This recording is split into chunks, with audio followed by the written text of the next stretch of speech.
What's up, everybody? Hold on, I think I got the stream stuff all settled in. You should be able to hear me okay. Excellent.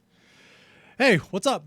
Welcome back. I'm Oohaleyeah. Hello, Truth Seekers. Hello, YouTube. A couple things I got to talk about. First of all, YouTube demonetizes all my content almost immediately after it's posted. So please subscribe and share if you enjoy it so the channel will continue to grow organically. I want to do a video on how one of my videos got shadow banned recently when it was going viral. That really kind of ticked me off because I got several hundred subscribers in 2 days and then nothing. But such is YouTube. I'm not complaining. A couple things before we start. We're going to talk about this, Suicide of the West. I got to meet Jonah the other day. We had a little chit chat. I got to listen to some of the things he had to say, and I really enjoyed it. So I just want to share some of those things with you. Before I do that, I saw Ready Player One last week. I got to say, I didn't feel that strongly about the movie. It looked kind of cool. I heard there were a lot of 80s references. Really good. If you've seen it, you can comment in the chat because I'm not going to spoil it for anyone who hasn't, except that you should go see it. It was very good. And I didn't really get a sliver of the ending. And again, no spoilers, but if you've seen it, you might know the part I'm talking about when there was a question about whether a person was dead or not. And I'm going to have to go back and watch it again. But just got back from vacation. Interesting story on the road. We hit a rock slide. Big boulders blew both of my front tires at 3 in the morning. And I got to load my kids in the back of a tow truck after sitting on the side of the road for 2 hours in... Hey, Shaylin, YouTube algorithms don't favor those of us who love liberty. No, they don't.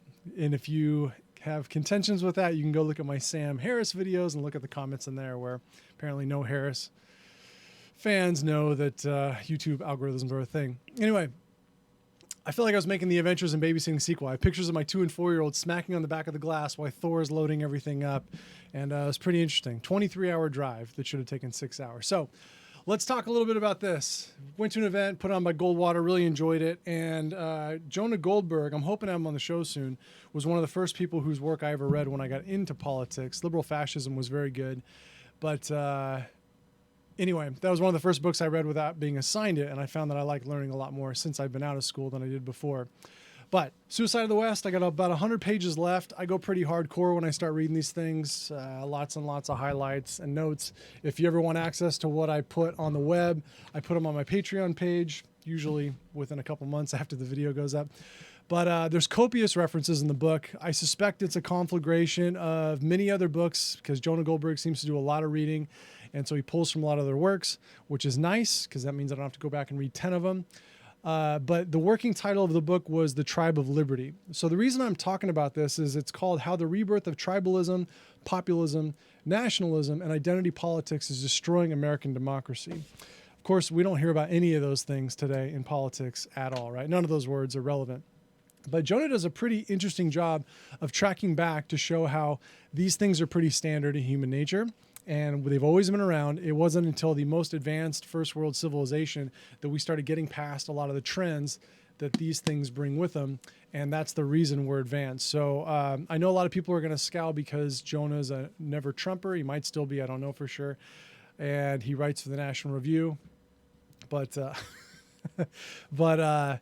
anyway, it's interesting to me that the guy knows a ton. He knows a lot. And the book is about tribalism and human nature, why we are the way that we are. Can we ignore thousands of years of human civilization, instinct, programming, and do we appreciate what we have now? Goldberg refers to it as the miracle. Cleon Skousen, who I'm a big fan of, calls it the 5,000-year leap in his excellent book. But I want to go over a couple of the tenets that we are going to see, that I saw in the chat, and hopefully that I can talk to him about when I have him on the show. Number one, capitalism. He referred to capitalism as the world's only anti-poverty program that's been successful. The only one in the history of the world that's actually worked. It's only a couple hundred years old. We should fight for it. It's worth preserving. So for those of you who are tired of hearing the arguments about how capitalism is evil and all the faux Marxists running around, he quoted Hannah Arendt, who said, "We are invaded by barbarians each generation. Of course, we're all born barbarians. These are children, and we have to teach them how to be civilized." He also talked about how decline is a choice. Human rights, democracy, freedom, these are unnatural in human history. Poverty has been the default for all generations of time. Wealth is a very new phenomenon, and that's something worth preserving, worth learning about, worth understanding, and worth advocating for. Number two is human nature. He said, if you take a baby and send them back 1,000 years to a Viking village, they are going to grow up learning how to rape, how to pillage, how to pilfer, how to kill for convenience. No, I'm not talking about abortion. And they would never question racism being wrong or anything being wrong with that. And a lot of the behaviors we abhor today. In terms of violence and social orders, most nations are still in their natural state after tens of thousands of years. Now, contrast to that, he said that if you took a Viking from 1,000 years ago and put him in a town in Illinois I can't remember the name of, they'd become an orthodontist, like most of them do in that Ivy League town, which escapes me, but maybe it was Pennsylvania, I forget. Number 3, conservatism is gratitude for the miracle.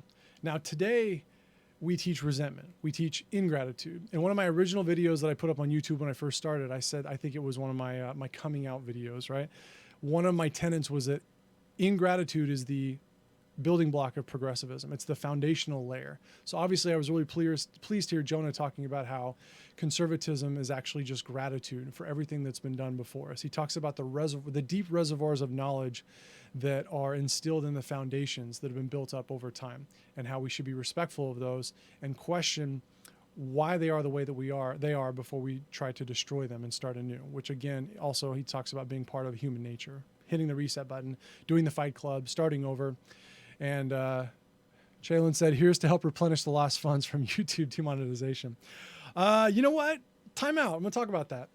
It's interesting. So I've been following a lot of personalities online for a long time. I had Tommy Lahren on my show, who got into spiff with Ben Shapiro recently, and he wants to have her on his show to do a debate. And there's a lot of people talking about how she's not a real conservative because she doesn't support the right to life, and how a lot of people are frustrated about the size of the tribe that she has, 2 million followers on Facebook and the Fox News gig.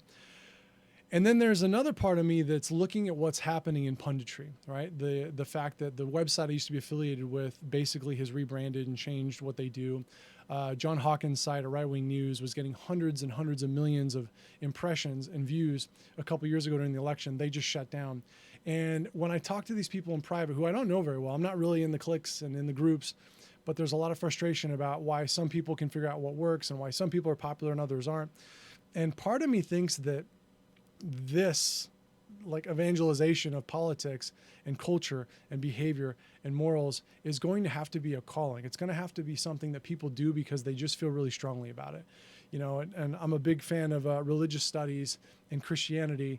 And you'll recall that the apostles and those who were ordained to go out, you know, there wasn't a way for them to monetize their teaching. In fact, they were prohibited from working for filthy lucre.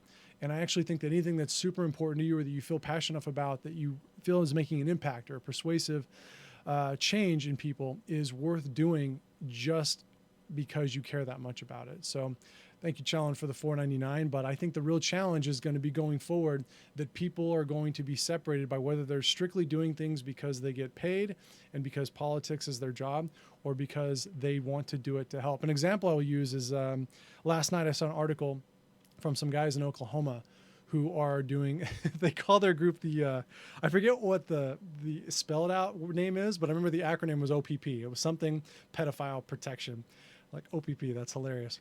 And they go out and set up stings for 15-year-old girls online where they do to catch a predator. And they bring these guys in and they have the cops waiting and they totally shame them because they're coming to have sex or sexual relations with girls under 16 years of age. And in the interview, the guy said, look, we're just dads, right? We're just people who care about our kids. And we saw that there were sexual predators all over the neighborhood. We put up a profile. Within a half an hour or within 3 hours or whatever, we got 15 inquiries for people who want to come over and talk to these 15-year-old girls. And there's screenshots of the posts of them saying, hey, come over and let's do expletive this, or let's do inappropriate thing that. These guys are like, it's unbelievable. These guys are in our neighborhood, and they did something about it. And whether or not they eventually make money as part of the cause or start a nonprofit or a charitable organization to propagate this behavior, I don't know. But the rant is because I think that there's something to be said about people who just want to do the right thing and want to persuade others by their example or by the gifts they've been given. So anyway, appreciate it, Jalen. But that's something I've been thinking a lot about lately. And I do that because we talk in politics about how if the majority of the country, the ones who have shared values and shared religion and shared culture, always voted as a bloc, they'd never lose, ever. And that kind of goes into some of the things Jonah Goldberg talks about in terms of a tribe versus shared experience. So I'm getting a little far off topic, so let's go back to conservatism being a gratitude for the miracle. Gratitude is the key that unlocks true, lasting contentment and happiness in life. Jonah didn't say that, but I truly believe that.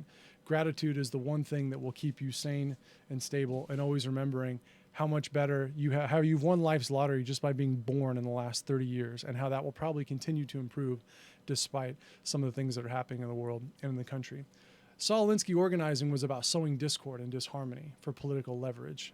You see that a lot with people who are pro-socialism or Antifa or social justice warriors, or a video I just watched on YouTube about resistance. You can go back and watch my Red for Ed video about how so much of it is saying it's us against them and creating this tribal mindset, or regressing, as I would say, back to how things used to be. And the narrative was kind of wrapped up in talking about C.S. Lewis's Men Without Chess. I'd only read this in the last year. It's fantastic, and talks a lot about, I'll just throw you some quotes. C.S. Lewis says, "We make men without chess and expect from them virtue and enterprise. We laugh at honor and are shocked to find traitors in our midst." So he goes on to talk about what happens when you take the chest portion away, which connects the heart and the mind, and puts a shield on it and sends you out into the world to protect the things that are important.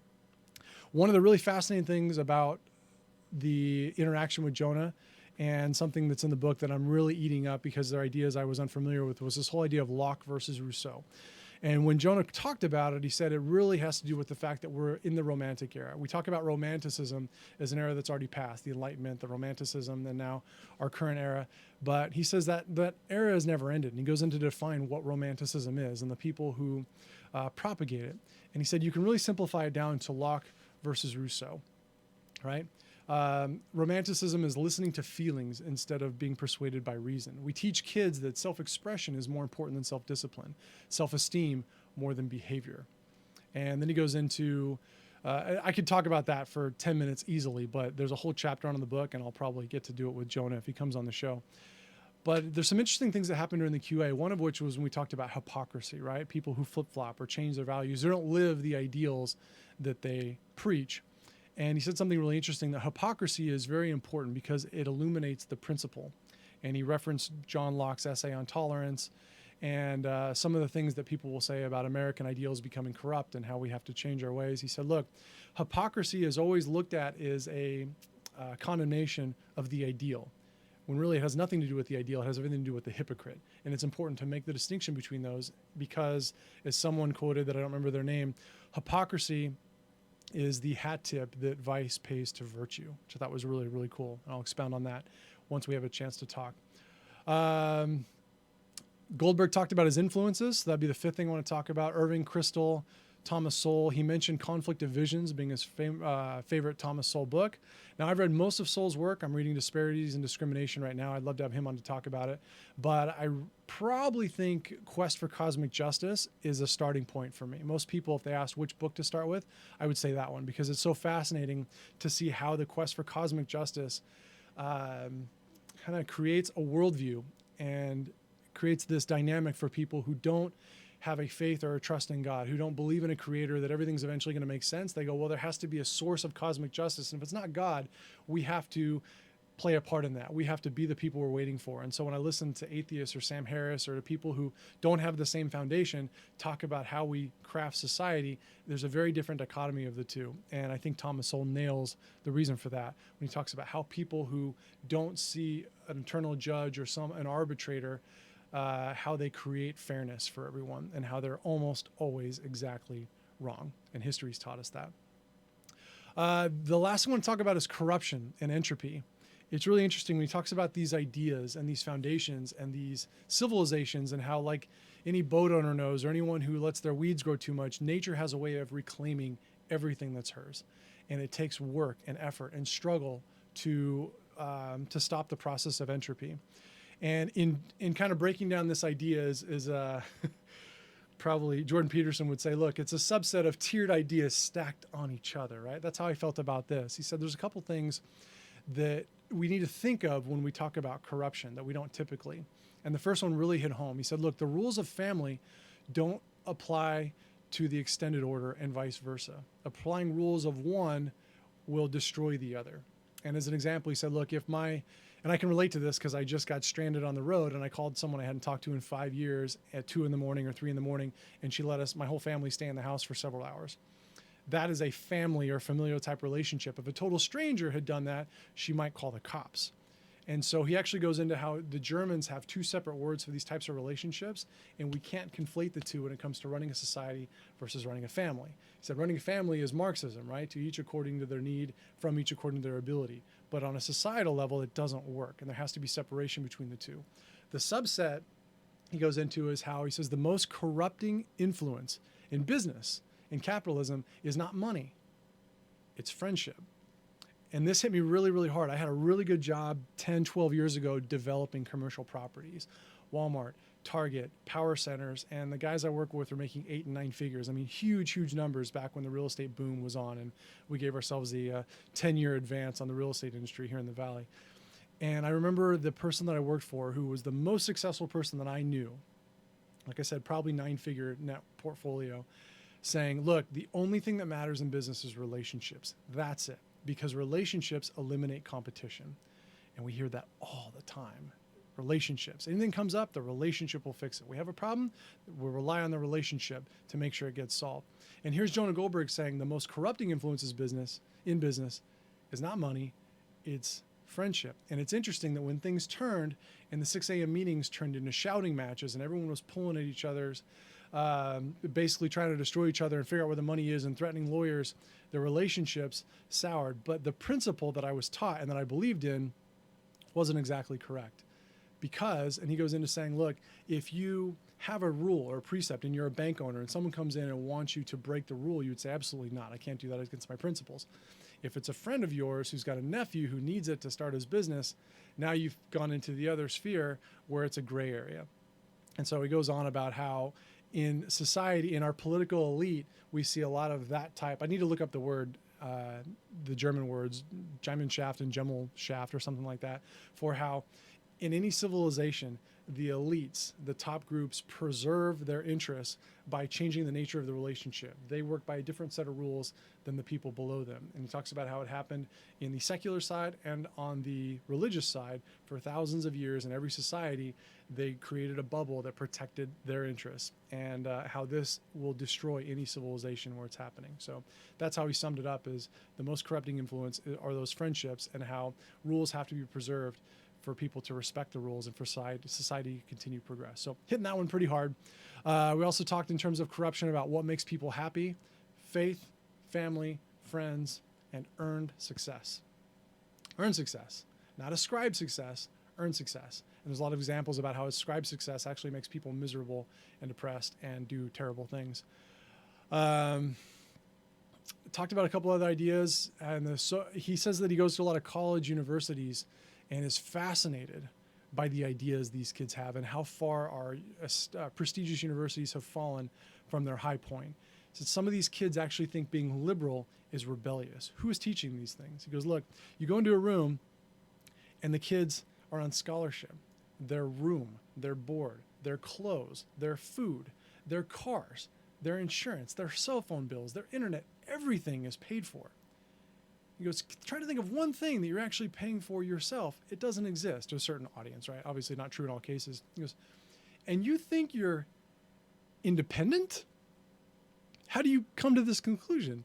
And of course, we're all laughing. He said, now, that's how we separate net worth from self-worth. He talked about how the most pernicious utopia is the Ivy League elite vision. Went through all these different examples of people who think that they have their own utopia. He goes, you judge utopianism by what utopia they're promising. And the worst part is the Ivy League elite vision. The worst thing you can do to these kids is hurt their feelings. Now that's dangerous. He also had some really great ideas about how statistically, and he mentioning the Ivy League elite, statistically, the Ivy League and the elites in the upper echelon of society don't have a divorce problem. That's more for the poor class, right? And so, unfortunately, because of their utopianism, they don't preach what they practice. They get married, and before they do it, they get as much education as they can. They usually select their mate with care, wait till they're done with school to have kids. The divorce rate is lower at that level. I'm sure you're saying, well, of course they divorce and they get, they have starter wives and second wives. Sure, that's all true. But on the whole, statistically, into the spectrum, there's not a big divorce problem in the elite levels until at least after they've done those things. And by the book, their children, the impact that will have on them will be the same equivalent as getting a college degree. Now, I don't know what the statistic is on this, but I do believe it. He said, look, getting married, having a stable starter life, and getting a college degree, about the same influence on your upward mobility and your productivity, your earning power, etc. He goes, but those elites don't talk about marriage hardly ever. They talk about, hey, everyone's got to get a college degree. You all got to make sure you go to a fine institution and get that degree and go find a good job. He goes, but you never hear him talking about make sure you get married, make sure you time things appropriately and you have 2-parent privilege for your kids. He goes, because that just sounds really judgy. Like, who wants to hear that? But the end net result is similar in terms of results. So anyway, that's most of the stuff that I can remember from the talk that was had. I'm going to reach out to Jonah, see if we can come on, because there's probably 5 or 6 really other fantastic ideas. And this Locke versus Rousseau thing, every page just highlighting and saying, oh yeah, that really hits me really hard in terms of what I usually talk about, which is that every law that's passed, every idea that's out there, if you go one direction, it gets you closer to liberty.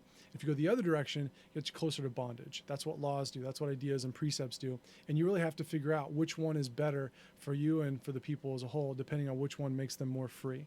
And so that's one of the many, many things that Jonah talks about in this book. I got to give him a lot of credit, because no matter what people say about his views on Trump, and he does take some hacks at him here, the guy's smart. He reads a lot, and it'll make for a really interesting conversation. So I appreciate your feedback in the comments, especially if I got anything wrong. And again, YouTube demonetizes all my content, everything I make. I can't even challenge it till you get 1,000 views. So do me a favor and help me out. Share and subscribe if you enjoy, and please join me every time we go online. I'm on Patreon. I'll put the notes there after every interview that I do or book that I read. I do way too much note taking. I think the Paul Kengor one is like 30 pages long, but it's all really, really good stuff. And I hope to have Jonah on soon to talk about some of these ideas. So thanks for joining me, and I'll see you next time.